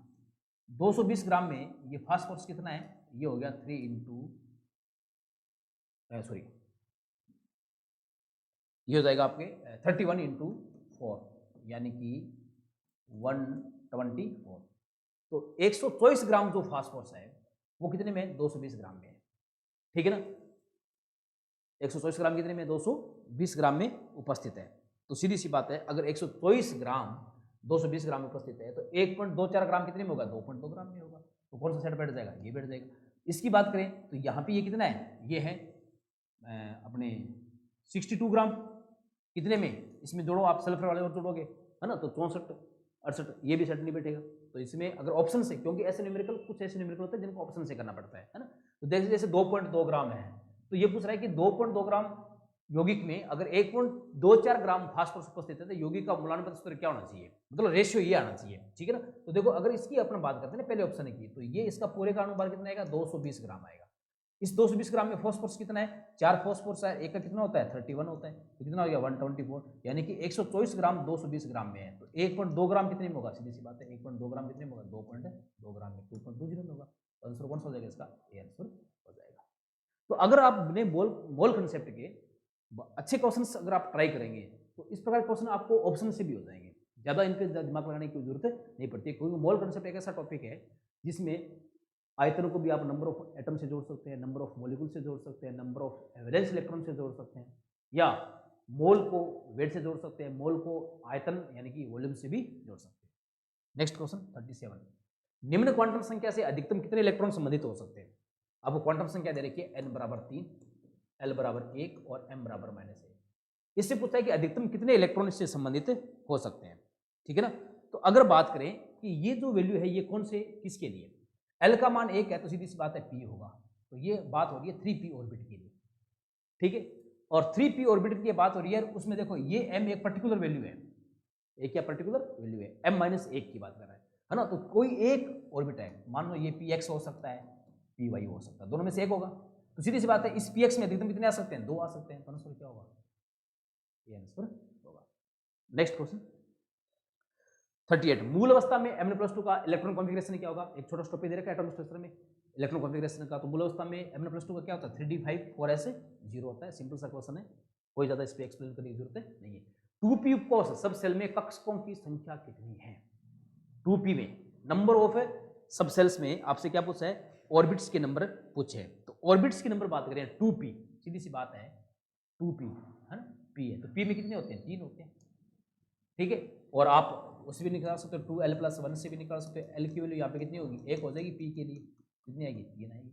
और वो 3 कौन कौन से px py pz हो सकता है। नेक्स्ट, यदि n+l बराबर 6 है तब उपकोष की कुल संभावित संख्या कितनी होगी। देखो अगर n+l बराबर 6 है तो 6 कैसे कैसे आ सकता है, n का मान अगर आप 6 करो और इसकी वैल्यू 0 करो तो आपका 6x बन जाएगा। ये अगर 5+1 करो तो आपका 5p बन जाएगा। अगर आप यहाँ पे 4+2 करो तो आपका यहाँ पे क्या हो जाएगा 4d हो जाएगा। तो ये 3 ही सब सेल बन सकते हैं, क्योंकि अगर आप 3+3 करोगे तो 3d करोगे, लेकिन n और l का मान कभी भी बराबर नहीं हो सकता है। तो यहाँ पे अधिकतम कितने उपकोष बन सकते हैं, सब सेल बन सकते हैं 3 बन सकते हैं। कौन कौन से 6s 5p और 4d। आंसर क्या हो जाएगा, ए आंसर हो जाएगा इसका। 40 नंबर का आंसर कौन सा हो जाएगा, ए। फिर है सर्वाधिक ऊर्जा वाला संक्रमण कौन सा है। ये स्पेक्ट्रो का क्वेश्चन है, ये सबसे ज्यादा ऊर्जा किसमें आती है ना। तो अगर इनके लिए ऊर्जा की बात करें, ठीक है, एनर्जी के ऑर्डर की बात करें, स्पेक्ट्रो में भी कौन सा संक्रमण सबसे ज्यादा ऊर्जा वाला होता है, सबसे कम वाला होता है ना। तो सिग्मा से जो सिग्मा स्टार में ट्रांजिशन होता है सबसे ज्यादा ऊर्जा होता है। उसके बाद में है ना एन से सिग्मा स्टार का, उसके बाद में पाई से पाई स्टार का, और सबसे कम जो ऊर्जा संक्रमण होता है वो होता है आपका n से पाई स्टार में। ठीक है, ये तो एनर्जी का ऑर्डर है। अगर आपसे पूछ ले इनके वेवलेंथ का, तो जस्ट आपको उल्टा कर देना है। तो वेवलेंथ सबसे ज्यादा जिसमें एनर्जी सबसे कम होगी, वेवलेंथ के लिए फिर ये ऑर्डर बन जाएगा। उल्टा होता है क्योंकि वेवलेंथ एनर्जी जस्ट क्या होती है, उल्टी होती है, पाई से पाई स्टार और n से पाई स्टार। तो यहाँ हमसे तो क्या पूछा है, सर्वाधिक ऊर्जा वाला पूछा है, तो सर्वाधिक ऊर्जा वाला कौन सा होगा, सिग्मा टू सिग्मा वाला होगा, डी आंसर हो जाएगा। ये स्पेक्ट्रो का इलेक्ट्रॉन ट्रांजिशन पे एक क्वेश्चन था। 2,4 हेक्साडाइन के पैराबेन स्पेक्ट्रम में लैम्डा मैक्सिमम की गणना करो। तो लैम्डा मैक्सिमम अगर हमें निकालता तो हम कौन सा नियम काम लेते हैं, वुडवर्ड फिशर नियम से काम लेते हैं। ठीक है, जिसमें कुछ बेस वैल्यू होती है। तो ये तो हेक्साडाइन यानी कि स्यूमिडाइन है, ठीक है, और स्यूमिडाइन है तो स्यूमिडाइन के लिए बेस वैल्यू कितनी होती है, 215 नैनोमीटर होती है। ठीक है, और यहां पर देखो एक और एक दो एल्किल प्रतिस्थापी है, और एक एल्किल प्रतिस्थापी के लिए कितना होता है, बेस वैल्यू 5 होती है। ठीक है, इन दोनों को जोड़ोगे तो आपके पास आएगा 225 नैनोमीटर, यानी कि आंसर कौन सा हो जाएगा, सी आंसर हो जाएगा। ये वुडवर्ड फिशर नियम का उपयोग हम कैसे करेंगे, ट्रांजिशन वाला कैसे करेंगे, तो ये सारी बात तो स्पेक्ट्रो का जो पूरा निचोड़ है, यानी कि पूरे टॉपिक को अपना कवर करता है, वो एग्जाम में की जो केमिस्ट्री बुक है उसमें दे रखा है। जब आप पिछले अगर आपने पेपर दिया हो तो उसमें जो क्वेश्चन आया वो भी बुक से ही भी आया हुआ है, उसका मेथड पूरा अच्छी तरह बुक में दे रखा है। नेक्स्ट क्वेश्चन है, सुमिलित कीजिए बेथोक्रोमिक शिफ्ट क्या होता है, हिप्सोक्रोमिक शिफ्ट क्या होता है, हाइपरक्रोमिक शिफ्ट क्या होता है, और हाइपोक्रोमिक शिफ्ट क्या होता है। ठीक है, तो अगर इनके शिफ्ट की बात करें अपन, तो बेथोक्रोमिक शिफ्ट जो होता है वो क्या होता है, वो होता है अगर वेवलेंथ में वृद्धि हो रही है, जिसको हम लाल विस्थापन कहते हैं, लैम्डा मैक्सिमम, ठीक है, में वृद्धि। हिप्सोक्रोमिक क्या होता है, हिप्सोक्रोमिक होता है लैम्डा मैक्सिमम में कमी। हाइपरक्रोमिक क्या होता है, हाइपोक्रोमिक होता है ई मैक्सिमम में वृद्धि, और हाइपोक्रोमिक क्या होता है, ई मैक्सिमम में कमी। यानी कि आंसर कौन सा हो जाएगा, ये आंसर हो जाएगा। तो कभी कभार ऐसे सीधे डायरेक्ट इनसे पूछ लेता है, अगर वेवलेंथ में वृद्धि हो रही है तो बेथोक्रोमिक, वेवलेंथ में कमी हो रही है ना, ग्राफ में जो ग्राफ का मैक्सिमम होता है ना, इसमें ग्राफ का जो मैक्सिमम बनता है वो मैक्सिमम, अगर अधिक वेवलेंथ की ओर डिस्प्लेस हो रहा है तो बेथोक्रोमिक, कम वेवलेंथ की ओर डिस्प्लेस हो रहा है तो हिप्सोक्रोमिक। इसी प्रकार ई मैक्सिमम है ना, अवशोषणांक जिसको अपन बोलते हैं, उसके लिए बात करें तो अगर ग्राफ ई मैक्सिमम में वृद्धि हो रही है, ठीक है, ई मैक्सिमम में अगर वृद्धि हो रही है तो उसको अपने क्या कहेंगे, ई मैक्सिमम वृद्धि हो रही है तो हाइपरक्रोमिक, और ई मैक्सिमम में अगर कमी हो रही है, ऊपर जा रहा है ग्राफ ये, तो ये हाइपरक्रोमिक, और अगर ये नीचे आ रहा है तो ये हाइपोक्रोमिक। ठीक है, तो ये डायरेक्ट से सिंपल से क्वेश्चन है, स्पेक्ट्रो के जो एग्जाम में हो सकता है। नेक्स्ट क्वेश्चन है, बेंजीन, कार्बन डाइऑक्साइड और सल्फर डाइऑक्साइड में कंपनिक वाइब्रेशनल स्वतंत्रता कोटि कितनी होगी, है ना। तो ये अपने को अच्छी तरह आना चाहिए, क्योंकि ऐसा क्वेश्चन एक संस्कृत डिपार्टमेंट में पूछा रहा है। ठीक है, तो देखो हमें पहले निकालना चाहिए टोटल डिग्री ऑफ फ्रीडम निकालने की, टोटल कितनी डिग्री ऑफ फ्रीडम स्वतंत्रता कोटि होती है, टोटल डिग्री ऑफ फ्रीडम। तो टोटल डिग्री ऑफ फ्रीडम जो होती है वो किसके बराबर होती है, वो बराबर होती है 3 × n। n क्या होते हैं, जो आपने मॉलिक्यूल आपको दे रखा है उसमें टोटल नंबर ऑफ एटम कितने हैं। बात करें अपन बेंजीन के लिए, ठीक है, हमारे पास यहाँ पे 3 चीज है, एक है बेंजीन, एक हमारे पास है CO2, एक हमारे पास है SO2। बेंजीन के लिए बात करें तो बेंजीन के लिए टोटल डिग्री ऑफ फ्रीडम कितनी आएगी, 3 × 12 यानी कि 36 आएगी। ठीक है, बात करें CO2 के लिए तो कितनी आएगी, 3 × 3 यानी कि 9 आएगी, और SO2 के लिए भी कितनी आएगी, 3 × 3 = 9। ये हमारे पास टोटल डिग्री ऑफ फ्रीडम आ गई है, कुल स्वतंत्रता कोटि आ गई है। ठीक है, अब हमें इनमें अलग अलग निकालनी है। अलग अलग कौन कौन सी होती है, इसमें से ट्रांसलेशनल भी होती है, वाइब्रेशनल भी होती है, और रोटेशनल भी होती है। ठीक है, अब देखो अगर आपको ट्रांसलेशनल निकालनी है, क्या निकालनी है आपको, ट्रांसलेशनल निकालनी है, तो ट्रांसलेशनल कैसे निकालोगे, ट्रांसलेशनल सब में 3 होती है। ठीक है, तो इसमें से 3 क्या कर दो आप, घटा दो, कौन सी, ट्रांसलेशनल वाली, सब में 3 घटा दो, ट्रांसलेशनल -3t। ठीक है, अब उसके बाद में कौन सी बचती है, रोटेशनल वाली।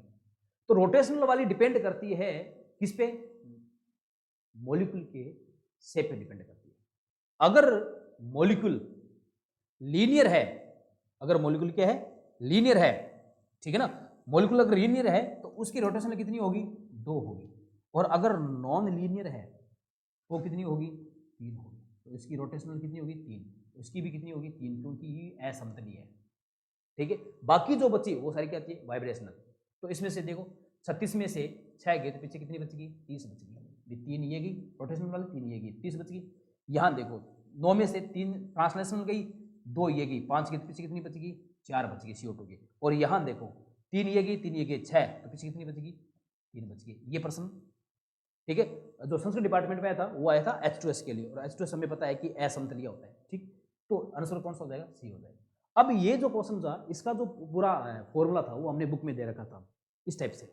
ये जो बुक में एक एनसीईआरटी सार संग्रह टेबल दे रखी थी, उसमें देखो कि चाहे लीनियर हो चाहे लो लीनियर हो, समतलीय हो चाहे असमतलीय हो ना, सबके लिए ट्रांसनेशनल कितनी होती है, 3 होती है, लेकिन रोटेशनल में डिफरेंस होता है। अगर रेखीय है 2 होगी और असमतलीय है, अरेखीय है, तो कितनी होगी, 3 होगी।